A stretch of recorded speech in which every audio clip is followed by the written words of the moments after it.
Capítulo 8. A verdade diante do espelho. Victor não dizia nada. O rosto estava pálido, as olheiras fundas e o olhar perdido como o de alguém que só agora compreendia a profundidade do buraco onde havia se enfiado. Diante dele, uma mesa, de madeira fria, uma caneta e um papel com linhas que poderiam determinar o rumo da sua vida. "Tem certeza?" perguntou o delegado Freitas, encarando-o com firmeza. "A partir do momento em que assinar isso, não tem mais volta." Victor hesitou por um instante.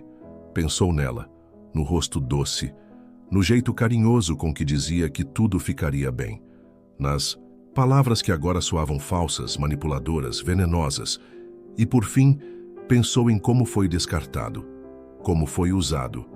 Assino.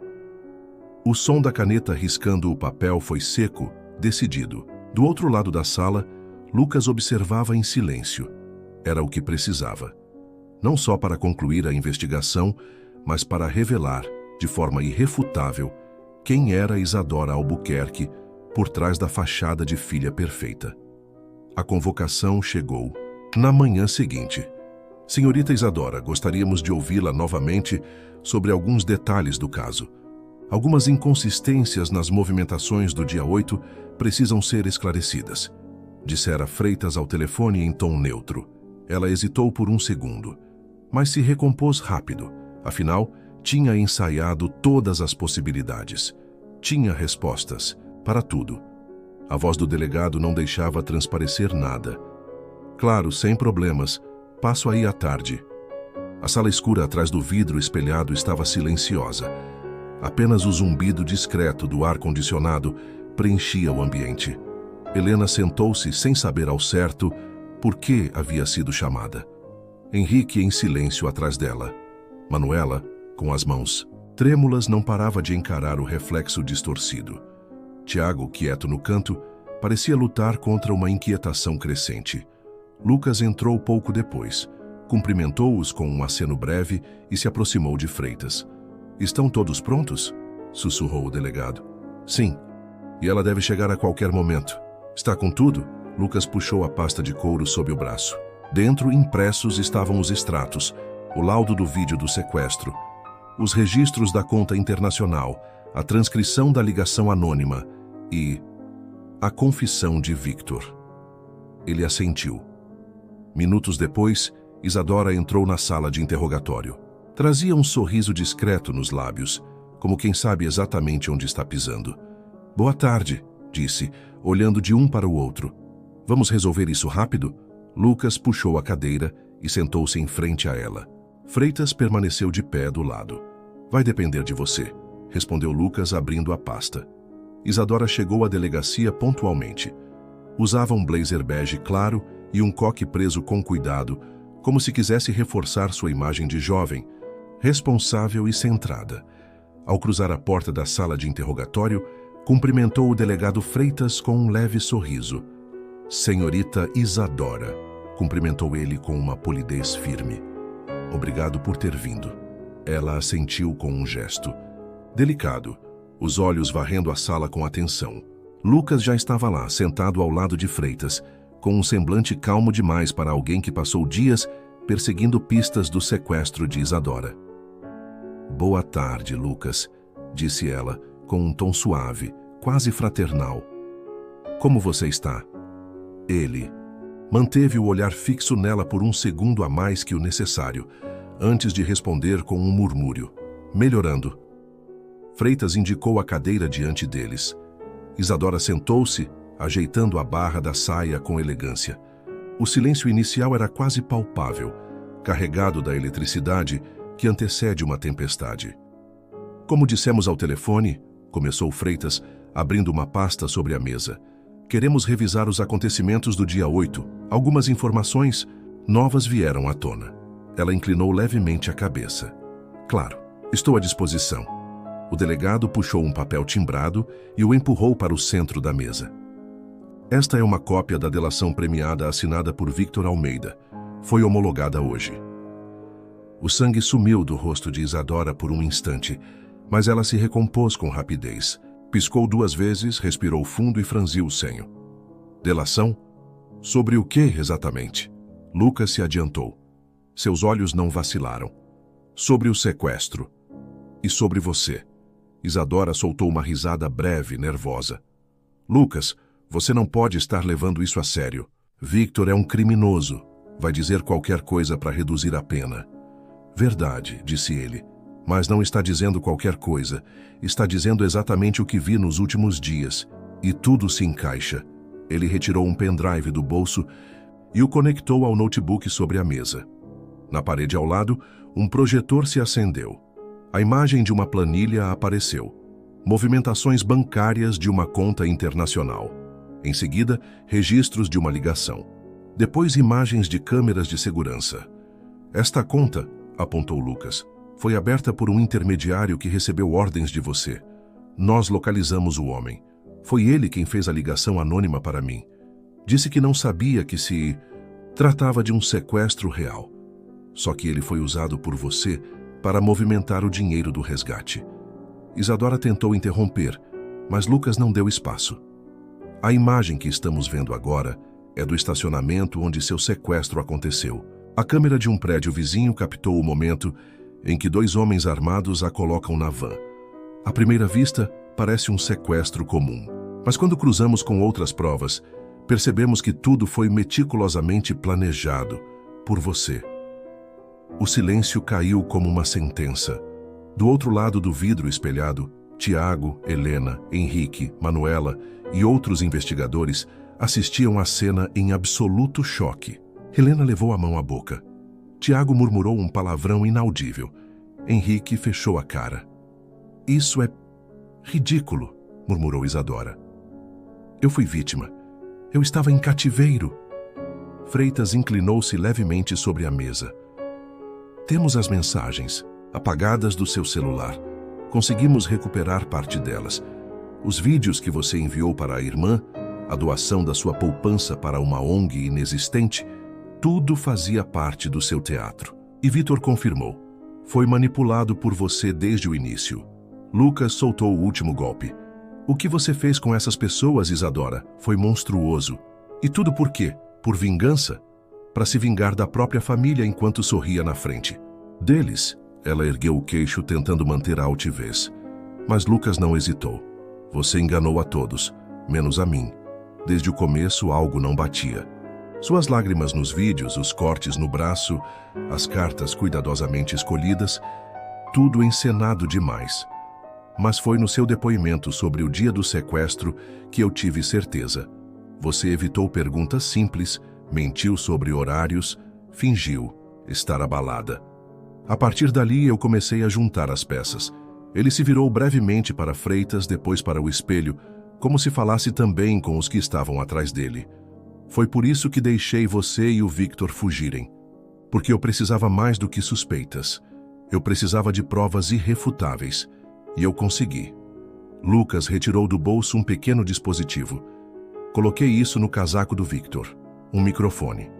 Desde aquele dia, tudo o que vocês disseram juntos chegou até mim. Todos os planos, todas as confissões, inclusive as suas, Isadora. Enquanto achava que tinha vencido, eu já tinha te colocado num labirinto sem saída. O rosto dela empalideceu, mas Lucas não terminou. Eu sei que o Victor não era apenas seu cúmplice. Vocês estavam juntos, um relacionamento escondido. Enquanto usava o Tiago como fachada, como escudo emocional, como parte da sua encenação de boa moça, você dormia com um homem que ajudaria a fingir seu sequestro. Tudo parte de um jogo, não é? Silêncio absoluto. Lucas continuou, agora com um tom mais sombrio. E não foi só isso. Você roubou sua família, fez desvios financeiros ocultos da conta dos seus pais, pequenos o suficiente para não serem notados de imediato, mas constantes, calculados, e também roubava o Tiago. Transferências feitas por você usando o celular dele enquanto ele dormia, alegando depois que era engano, que era para ajudar a irmã. Você sempre teve uma resposta pronta, mas nunca foi por engano, sempre foi por interesse. Atrás do vidro espelhado, Helena sufocava um soluço. Manuela chorava em silêncio. Tiago estava atônito, com o rosto sem cor. Lucas deu um passo adiante, a voz agora baixa, mas cortante como navalha. Você enganou todos que te amavam. Você manipulou, mentiu, roubou. Fez todos sofrerem apenas para se sentir no controle. Mas acabou, Isadora. Acabou. O silêncio na sala era quase tangível. A máscara de Isadora tremia. Mas ela se mantinha de pé, tentando sustentar a fachada, mesmo quando os escombros da mentira caíam ao seu redor. Freitas pigarreou e sinalizou com a cabeça. Os policiais entraram e, com voz firme, anunciaram: Senhorita Isadora Albuquerque, a senhora está presa preventivamente pelos crimes de estelionato, fraude, falso testemunho, extorsão mediante simulação de sequestro e associação criminosa. Ela não resistiu. Apenas ficou ali, imóvel, sem encarar Lucas. O olhar estava distante, a mente em colapso. Ao ser conduzida pelos corredores da delegacia, os saltos batiam no piso como um eco de uma peça que chegava ao fim. Do outro lado do vidro espelhado, Henrique, Helena, Manuela, Tiago e outros parentes haviam assistido a tudo em silêncio. Nenhuma lágrima caíra, ainda. Era como se o tempo tivesse parado durante a revelação. Do lado de fora da delegacia, a porta se abre com um rangido seco. Isadora, algemada, é escoltada por 2 policiais até o estacionamento. Os flashes dos jornalistas são contidos por barreiras, mas os olhos curiosos dos poucos presentes ainda a seguem. Ela ergue o queixo como quem se recusa a aceitar a derrota. É ali, na saída, que ela os vê. Henrique, Helena, Manuela e Tiago estão parados logo adiante, aguardando. Nenhum deles diz nada de imediato. Estão imóveis, como se ainda processassem tudo. A dor nos olhos de Tiago é a mais evidente. A incredulidade de Manuela, o olhar vazio de Helena. E o silêncio resignado de Henrique. Isadora para. Por um instante parece tentar se recompor. Os olhos marejados, a expressão abalada. Uma máscara cuidadosamente remontada. Mãe, Tiago, eu não sou essa pessoa que eles estão dizendo. A voz falha, embargada, a encenação perfeita de uma vítima injustiçada. Eles estão me acusando sem provas. Foi tudo armação. Eu fui manipulada também, vocês precisam acreditar em mim. Ela dá um passo em direção a eles, mas os policiais a seguram. Helena mantém os braços cruzados, encarando a filha como se visse um estranho. Eu vi tudo, Isadora. Não precisa mais fingir, diz com uma firmeza fria, sem lágrimas. Tudo. A máscara se despedaça. Isadora ri, baixo, irônico. Depois ergue o rosto, e sua expressão muda completamente. O tom de vítima se transforma num olhar arrogante e voraz. Vocês são tão patéticos, cospe. Todos vocês. Essa família ridícula, essa cidade medíocre. E você, Tiago, achou mesmo que eu te amava? Você era só a vitrine perfeita, o otário ideal. Enquanto isso, eu dormia com o Victor e roubava cada centavo de vocês pelas costas. Desde sempre. Helena dá um passo à frente, mas Henrique segura seu braço. Tiago continua imóvel, como se tivesse sido esvaziado por dentro. Eu fiz a vida de vocês um inferno e faria de novo. E o melhor, vocês nunca perceberam, nem quando eu mentia olhando nos olhos, nem quando comecei a roubar do meu próprio pai. Eu fiz do amor de vocês uma arma, e funcionou perfeitamente. Ela sorri, um sorriso que é tudo menos humano. Eu sou melhor do que todos vocês. Sempre fui. Manuela recua, assustada. Henrique desvia o olhar. Tiago finalmente baixa a cabeça. Os policiais a arrastam para a viatura. Isadora ainda grita, tentando manter o controle da narrativa até o fim. Vocês vão se arrepender de terem me deixado cair. Eu vou sair dessa. Eu sempre saio. A porta da viatura se fecha com força, abafando os gritos. O silêncio que se segue é absoluto. Apenas o som do motor sendo ligado. Helena finalmente se permite respirar. Henrique passa o braço em torno de Manuela. Tiago, ainda parado, olha para o chão por um longo instante. E então, sem dizer uma palavra, se afasta, caminhando sozinho para longe da delegacia. A viatura parte, e com ela, vai embora a ilusão que Isadora construiu durante anos. Alguns dias depois, o relógio da sala marca 18 horas. A casa dos Albuquerque está em silêncio. Helena está sentada à mesa de jantar, olhando para uma xícara de chá fria. Henrique está ao seu lado, com os braços cruzados, olhos fixos na parede. Nenhuma palavra, só o som distante de um relógio de parede. Manuela caminha até uma caixa no quarto. Dentro, as cartas que ela havia escrito para Isadora durante o falso sequestro, cheias de esperança, medo e amor. Ela segura uma, lê algumas linhas e a rasga com raiva antes de jogá-la no lixo. Seus olhos estão marejados, mas não chora. Tiago fecha uma mala sobre a cama, enfia o casaco por cima, respira fundo. Em cima da cômoda, a foto dele com Isadora. Ele a encara por um instante.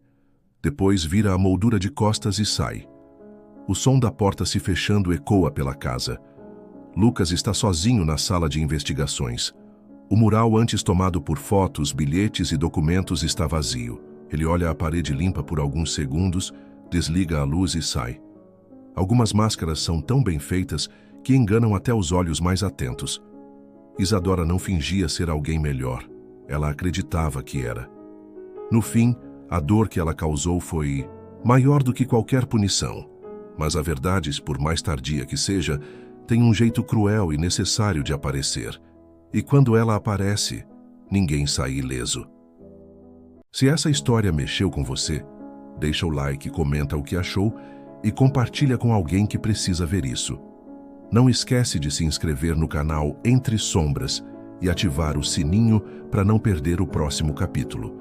Cada episódio te leva mais fundo. E nas sombras, nem tudo é o que parece.